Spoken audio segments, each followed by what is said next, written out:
2-foot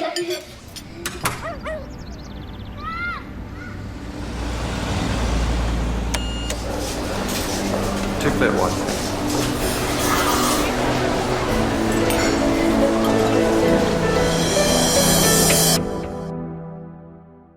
Hello and welcome to another edition of Frasers Perspective podcasts, a deeper dive into property development and modern placemaking from the Frasers Property Australia perspective. My name's Natasha Roberton, and today we're talking about energy and energy retailing with Charlie Hancock. Charlie, hello. Hey Tash, how you going? Good. Great to be here. Charlie is a project manager with Real Utilities, a Frasers-owned energy retailer that services customers on a range of Frasers communities. So, look, let's start in the most obvious place and address the elephant in the room. Why would a property development company want to run an energy retailer? Tell us about that. It's a massive question, and it's so out of left field. Like, why would a developer want to go down this pathway?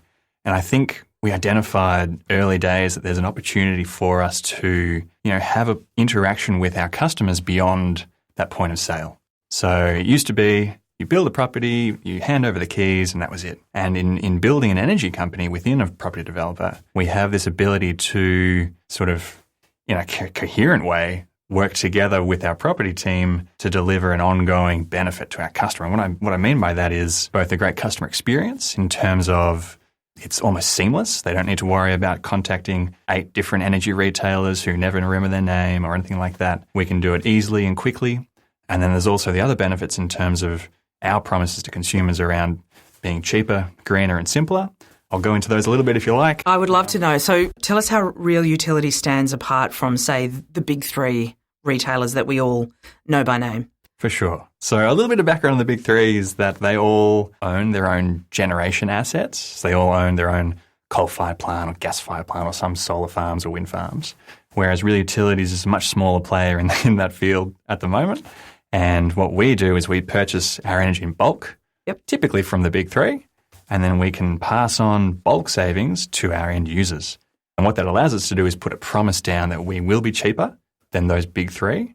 And I think that's a massive commitment from an energy retailer, particularly in this space. And from what I understand too, aside from the buying in bulk and passing the savings on, there's also a component of what Real Utilities does, which is focusing on less carbon-intensive forms of energy into the mix. Is that right as well? Is that fair to say? Absolutely. So, it'd be the best day ever if we could fit 100% of our energy needs in solar panels on the roof. Unfortunately, that's not the case. We're not there yet. We're not there yet. Right. But what we can do is we can go to solar farms or wind farms that are being developed or already exist, and we can buy energy directly from them and effectively sell that energy within our communities. Right. So you buy energy and you pass on bulk savings and you look for more renewable sources of energy to sell on to customers. Is it also true that on some Frasers projects you're also creating energy as well? I think there's one here in Victoria, Burwood Brickworks, which is very much a beacon on the hill when it comes to this kind of 6-star, self-generating, self-reliant community. Can you tell us a bit about that? Absolutely. Burwood is our shining light for renewable energy generation. On the shopping centre itself, we're putting up about 1 megawatt of solar, which is several thousand solar panels. And the ultimate intent there is to generate absolutely as much as we can on site, and anything else we need, we can top up from off-site. And so that energy that you generate from these solar panels on the roof of the shopping centre, that will actually go toward the energy needs of running the shopping centre, right? Absolutely. Yeah, and so for tenants who move into that shopping centre, they'll deal directly with Real Utilities. Is that how that works? Or yeah, so a tenant's life with us will be they start their fit-out works and then they say, look, we need an energy retailer, typically a process that takes a couple of months to go out to market, get a deal, get an electricity meter and all those sort of things, and it takes a while. With us, it's give us a call, we'll need some details, that's it. So it's a piece of cake. And right. I'd like to sort of touch on the tenants within multi-tenant buildings for a second. Generally, they've been locked out from having access to solar panels or any other sort of renewable energy on site, just inherently through them not being the owner of the roof space. Right. So in having this solar panels on top of Burwood, we can give a share of that energy generation to them without them having to pay for it. And as I understand as well, one of the reasons you can do this, apart from the fact that Frasers is building the retail centre and investing in those solar panels on the roof, you also invest in all of the pipes and the wires, the embedded networks, I believe they're called. As a piece of infrastructure, how does that work in helping you supply energy to a bulk tenant situation? Is it too technical to describe in a podcast? It's pretty simple, right? An embedded network works through, you take a multi-tenant shopping centre, for example, like Burwood, and you install what we call a gate meter, which sits at the front of that shopping centre as your first point of connection to the grid. And it's at that point where we go to the market and we say, hey, we've got a load for this entire shopping centre, and that's where we secure our bulk deal. Behind that gate meter sits all of our tenants and our base building and things like that, and that's where we have our interaction with each tenant as our customer, and that's where we supply them with cheaper energy than they could get from the big three. Right. So banding together into a collective brings a lot of benefits. Absolutely. So sounds great if you're a retailer at Burwood Brickworks. Is there something there for residents to also get the benefits of real utilities? For sure. So we will be working with the apartments at Burwood, but where we are in our lifetime as not quite a full market participant, we can't help our friends in the land or medium density space, but certainly those guys in our apartments will have a real utilities. In their homes. In their homes. Sounds good. So I want to pivot just a minute here. You'd have to be under a rock, obviously, at the moment, not to have heard the national conversation that we're having about energy and energy prices and energy reliability and what kinds of energy should we be investing in. I read the other day that the Australian Energy Regulator had done some research and found that only 1 in 4 Australians feel that the Australian energy market is in their best interest, which means 3/4 of people feel that they're getting dudded. Yeah. What can we do? It's another huge question. So I think I'll break that into a couple of chunks if Please, that's okay. Please. It was a big question. Let's start with you and me, consumers. We get our bills either monthly or quarterly or somewhere in between, and we have a look at them and we go, does this feel about right? I mean, generally, yeah, it's about right, so we just pay it. Sometimes they come and you go, hang on a tick, this is ridiculous.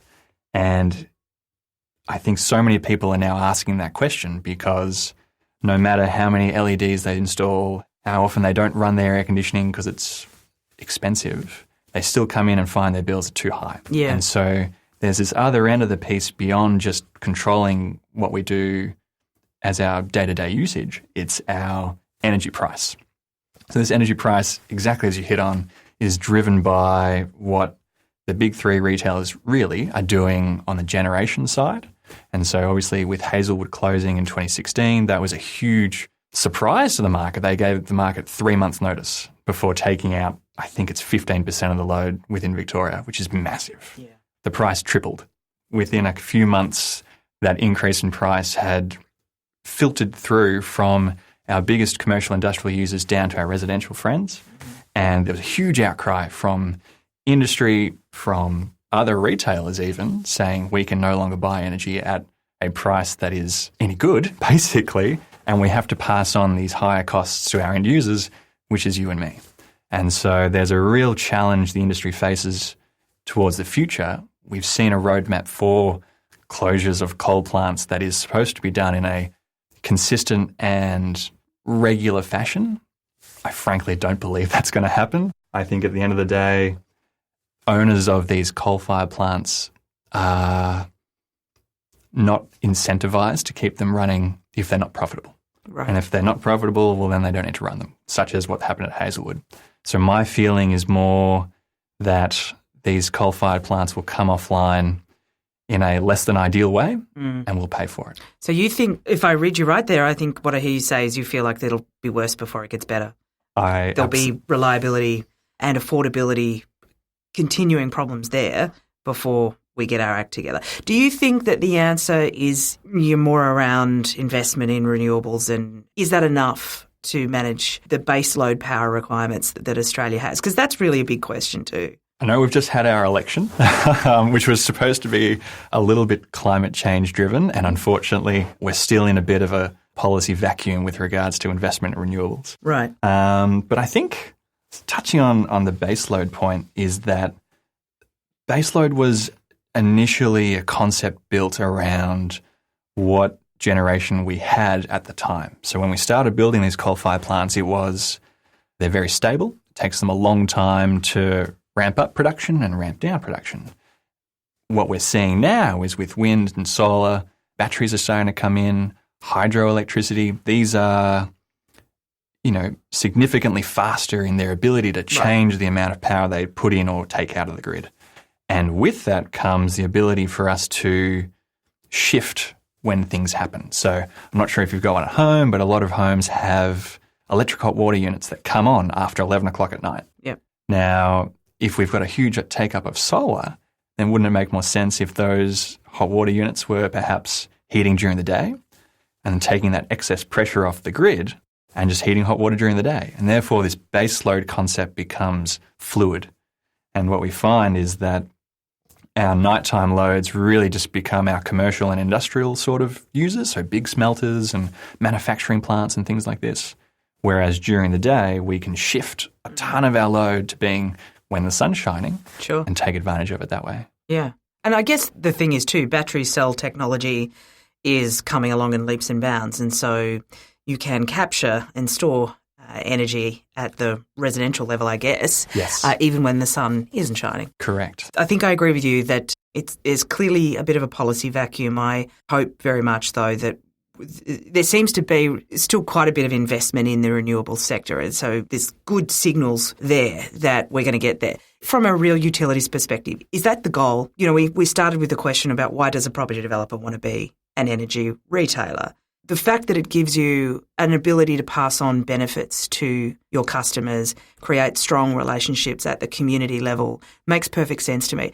But there feels to me that there's the higher order question of if we can do this cleaner and greener as well as cheaper, then that seems like a pretty good triumvirate to shoot for. Is that where you're headed? That's the goal. Yeah. Exactly. So we have a commitment, and without doing too much business speak, by 2023 to deliver 100% renewable energy to all of our customers. Based on some work we're doing now, that could be next year. So that's really exciting to me. Yeah. What's really even more exciting perhaps than that drop in time is that it is cost neutral, if not cheaper for us to purchase 100% renewable energy from the market than it is from coal-fired plants.